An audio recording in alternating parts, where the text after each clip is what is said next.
Yo, what's going on? Kamikaze Soundwaves, and xCloud just came out a few days ago, and I've been playing around with it for a bit, so I kind of just want to talk about what I think about it so far, my experiences with it, and just my overall general thoughts on it. So let's jump right into it. So xCloud, if you don't know what it is, basically this is Microsoft's answer to Stadia, I would assume. Basically this is their Game Pass library, and now you can take any of these games and stream them to your mobile devices, i.e. tablet, cell phone, but only on Android at the moment. So what are you going to need to get xCloud off the ground? Well, first you're going to need Game Pass Ultimate. There are different tiers of Game Pass, but you will need the Ultimate package, which runs you about $16 a month. There are different degrees of Game Pass, but this is the one that you need for xCloud. You're going to need an Android device, either whether it be tablet, smartphone, must be Android, no iOS at the moment. You're gonna need the app, of course, which I'll show you what that looks like. You're gonna need a compatible Bluetooth controller, something that has an L3 and an R3. You do not have to have an Xbox controller.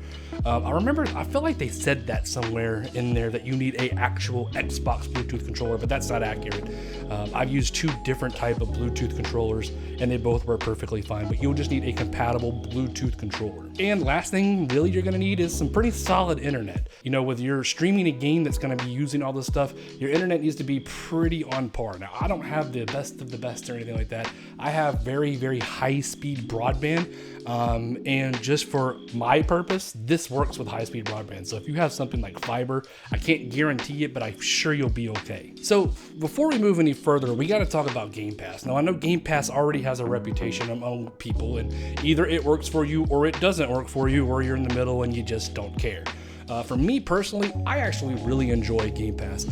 I had Ultimate for quite some time, even before the xCloud was even, it's been talked about for a while, but before it was coming out, I've had Game Pass Ultimate for the simple reason that I actually do play my Game Pass games on my PC and also on my Xbox. For Game Pass, for me, I always feel like I can just find something to play around with, whether it be a game that I really get into, or something like Halo, which I play all the time, which I have physicals of, which is nice. I don't have to actually get up and put the disc in.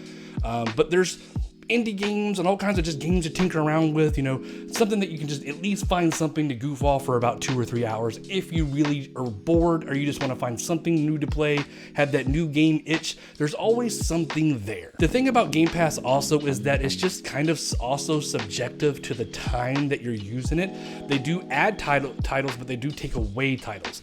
There have been some really interesting titles that I never thought I'd see on Game Pass, which are there now or they're not there anymore.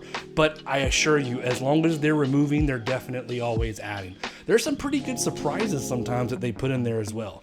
And the biggest thing for Game Pass for me is any Microsoft title that comes out, you will get that, i.e. Halo, any new Halo game, Crackdown, Sea of Thieves if you're into that. But anything Microsoft has done, you're pretty much going to get those. Now, the one good thing about that is those games don't ever really go anywhere. Now, I could be wrong and I could be surprised in the future, but from what I've seen, everything that's Microsoft exclusive pretty much sticks around on Game Pass. So with that out of the way, that's pretty much Game Pass in a nutshell, what xCloud is. So let me tell you about what my experiences with it are so far. I'm going to show you some footage, so I downloaded this on my tablet first, because I really didn't think it was going to work. Now, I got to tell you, so I tried Stadia at one point. I was offered 3 free months of it, and I gave it a whirl, and I tried it. I tinkered around with it here and there, and before I even started, I got to be honest, I knew it wasn't for me. So the one thing about Stadia was, first and foremost, it was the games. Most of the games that were on Stadia for me, it was games that I've already played, games that I'm really just not interested in, games that if I really wanted them to play them, I could probably find them on Steam for like $4 or $5. And either that or I already had them. So for me to pay after my free 3 months didn't make any sense to me. Now, it may make sense to some people who don't have these games or don't have a computer or what have you. There's so many different situations that you could be in that Stadia would work for you. For me personally, I didn't see the point in it. The other thing about trying Stadia is I tried it in multiple different ways. I tried it on my mobile devices, of course. I actually tried it on my PC, and it was just always the same story. It works, the games run, but there's just noticeable input lag for me. And I'm going to say the same thing about xCloud when I get to this point. I feel it's still something that you could work around, But for me, I'd rather just own the game, spend the money for it, instead of dealing with the input lag. For me, it is noticeable and it's frustrating. Not for every game. Now, when it comes to very simple, certain, just like simple platformers or simple shooters that don't need to be precise, these online games service, like, it works. It works pretty good. When you get into more intricate games that, a lot of stuff's going on, when you need to be precise, when things have to matter at a time, the moment you press that button, it all kind of unravels and falls apart. Now, that's my experience with Stadia, and I'll have to say that it's very kind of similar with xCloud, but not really. First and foremost, I remember when I had Stadia, I dropped a lot of games while I was playing them. A lot of times, if I was trying to play specifically on my PC off of Stadia, that's when I had more problems than anything, and my PC is hardwired, which really boggled me. But after doing some research, and someone told me that actually the PC part of Stadia is really a mess. But neither here nor there, on my cell phone and on my tablet, it worked, I would say, about 88% of the time. The times that it didn't work, it really didn't work. There was really no in between. It was either firing on all cylinders, or it was just kind of a mess. Now, my experience with xCloud so far, when I first signed up for it, I was kind of already thinking, hey, this is going to be just like Stadia. This is going to be the same exact experience, but boom, it cut up right away. The picture looked really impressive for it being on my tablet. My tablet's a lot older. My cell phone is actually older as well, and I'll let you take a look at those in a bit. But the picture looked pretty damn good. So the first game I had to boot up was Halo 5. So this app right here at the bottom right, where the white Game Pass, that's the app you're going to need. And then when it comes up, this is kind of an issue. So this is not like a normal. When you pull up Game Pass, everything's just kind of blank for a while, and I don't know why, but it takes about 3.5 to 4 minutes for everything to load in. So basically what I do is, if I'm ready to use Game Pass, I'll boot it up and then put it to the side and just play around with something else for about 5 minutes, because I know that's about how long it takes to get it in for it to just come on. All right, so this is kind of what you're looking with after everything's loaded in. And as you can see in my little recorder here, it took about 3.5 minutes for everything to load in. Again, don't understand why, but that is what it does. Now, these are all the games at this very moment that are available on Game Pass.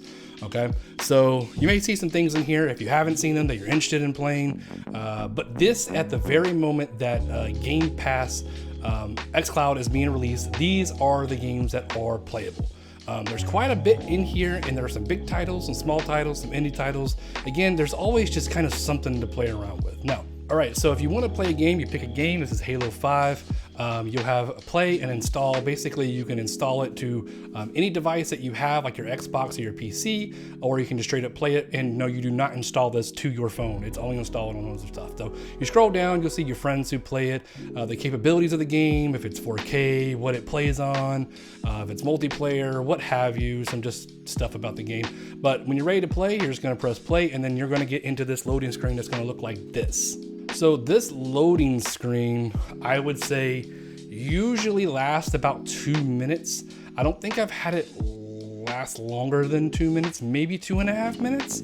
I want to say that's even kind of a stretch. So what you are going to see is this is actually Halo 5 recorded off of my cell phone, which is a Galaxy 8 Plus, which is no new phone or anything like that by any means. But this, of course, is going to sync your data and stuff like that, so you don't start from scratch. Obviously, it's everything is all connected between your computer, your Xbox, and Game Pass, what have you. So this is some gameplay directly off my phone. You'll see I'm not that trash at Halo. It's just the input lag. It's just hard to aim, especially with something like this where you have to be precise. Clicking your thumbstick left and right to aim, sometimes it's hit or miss. Sometimes it feels like it works, sometimes it feels like it doesn't. And it's not like crazy off, it's just off by a small margin. But for something like this where it needs to be precise, it's a big detriment. There are moments where I'll run around and it feels really solid, and then there's moments where it feels like it's completely off. So everything just has a very microscopic input lag, sometimes a little bit more than microscopic, but it all feels very noticeable when it's off. And I feel like I would say that it's off probably about 85% of the time. That 15% for me, when it's actually on and working really well, that 15% is very sparse. Like that only happened for about 6 or 7 seconds, and it'll feel like it's right back off again. So this is actually, like, again, footage right off of my cell phone. So the quality and everything looks really well for it to be streamed mobily. So whenever you're ready to just get out of a game, you just hit the back button on your device and it goes right back to the menu, and there you are, and you can just go back to picking a different game. All right, so what you'll see here is kind of a third person view here. This is me using the 8BitDo Pro Plus controller and using Game Pass playing Journey to the Savage Planet. This was actually my first time or second time playing this game. I actually started playing it with the xCloud. But something like this game works a lot better. It is a first person shooter, but it's not something that needs to be as precise. But as we go and play a little bit, I can show you some of the input lag. But again, I gotta say, from it being on my cell phone, which is not a new cell phone by any means, it's quite old at this point. It still looks really well. I think that it looks very well. I actually would say that, I don't know if I would say it looks better than Stadia, but I feel like it looks really, really well. I was actually really surprised. So again, as you can see, the picture looks pretty damn good. I think it looks really well on my cell phone. I do have the brightness turned up pretty high on my cell phone to give it a more vibrant look. I usually wouldn't have my brightness up that high because it's gonna burn your battery pretty quick. But as you can see, when you're flicking, you know, you can literally take your thumb, flick it to the right or left, and let your finger up, and that's when the movement will happen. Again, it's not 100% unplayable. I feel like it's something that you can learn to adapt to, but it's very noticeable for me. And to me, it's like I'd rather just get up and sit in front of my TV or my computer and play it. So again, like aiming and stuff like that with this, it doesn't need to be precise. For this type of game, it works pretty well.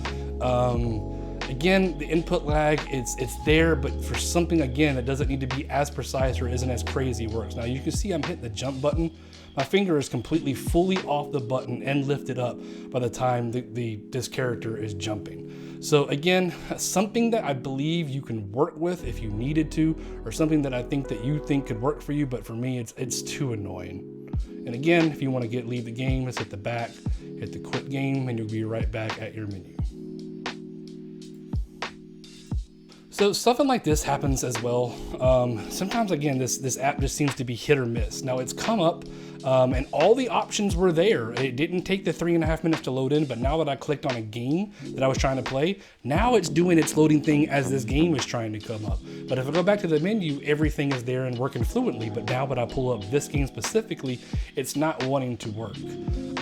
I'm trying to get to access by pressing it. I'm trying to access it by pressing on a controller. Again, you can also use your controller to navigate the menus and what have you as well. But it's this, I don't know what happened. I've never had this happen. I've also never had this happen either.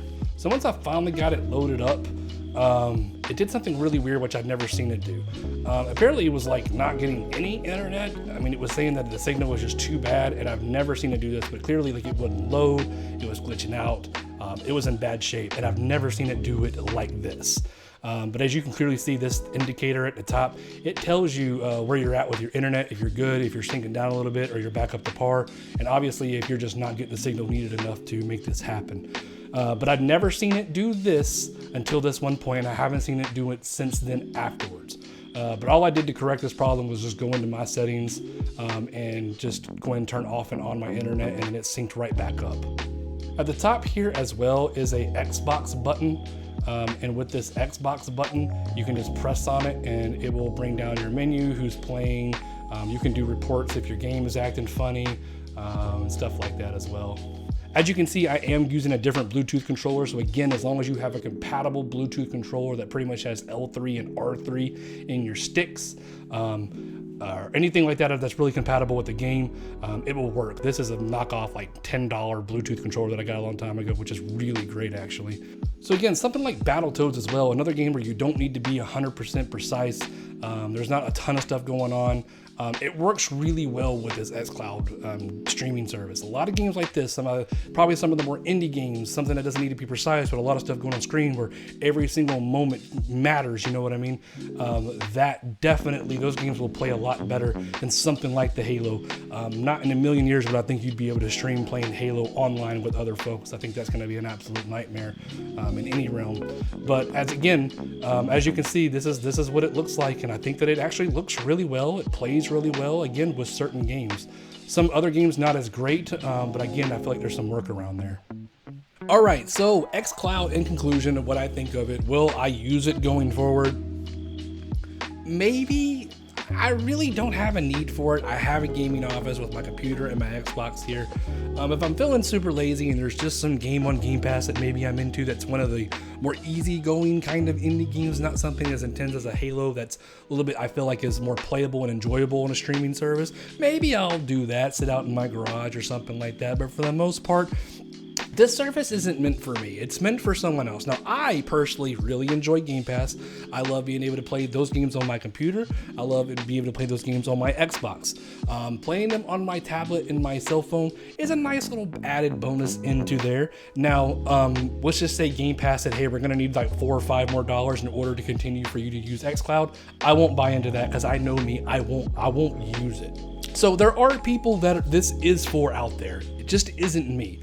But again, does it work? It works actually pretty good. I think it's a lot better than Stadia. I've tried Stadia and now I've tried xCloud, and I gotta say, with how many games are on Game Pass, some switching out and being able to play them, new ones being added, unlike Stadia where you have to buy certain games are all included like a Game Pass for Stadia, but most of the games on Stadia I felt were pretty doo-doo. This is doo-doo, baby! Most of the games that are on Game Pass, again, can be very subjective to what you've seen and knowing that they're going to switch things out. Again, I feel like Game Pass is subjective to the moment that it is. And to me, I always feel like, again, there's something on Game Pass to tinker around with. Again, I've tried it multiple times. I've had a few interruptions. I dropped one game, I believe. I have the issue that you saw when I tried to play Battletoads. And of course, the input lag, which again, is not necessarily terrible depending on what game you play. So overall, I mean, if you're into the whole Stadia thing, the xCloud thing seems to be pretty okay. I've also seen some pretty cool controllers that's come out. I believe one made by Razer where it's almost like a Switch and it connects to your phone, so it's like in the tablet size, so you're almost like playing a Switch. Again, having a phone with a clip on it is great. Putting it on a tablet and sitting it on your table like how I did. There's a lot of different ways and things that this can play. The only thing is, like, you're really gonna have to be somewhere, I think, is solid internet. Now, again, my internet is not top tier. It's close, but not top tier. And it does kind of differentiate between not having an issue and saying that it's having a little bit of an issue kind of regularly. So maybe if you have even better internet, you'll get a better experience. So what do I ultimately think about xCloud? It's okay. It's all right. It's not for me. I feel like whoever it is for, I think they're thoroughly going to enjoy it because so far it works pretty damn good. In my opinion, so far, it works a lot better than Stadia. So anyways, Kamikaze Soundwaves here. Thanks for stopping by, checking out the video. I really appreciate it. I hope that maybe if you were in the market for the Game Pass Ultimate xCloud whole experience, that maybe if you weren't into it yet, maybe you made a better decision if this is going to be for you or it isn't. But that's all I really got on it. These are my thoughts on it, and I appreciate it, and I'll check you out over the next one.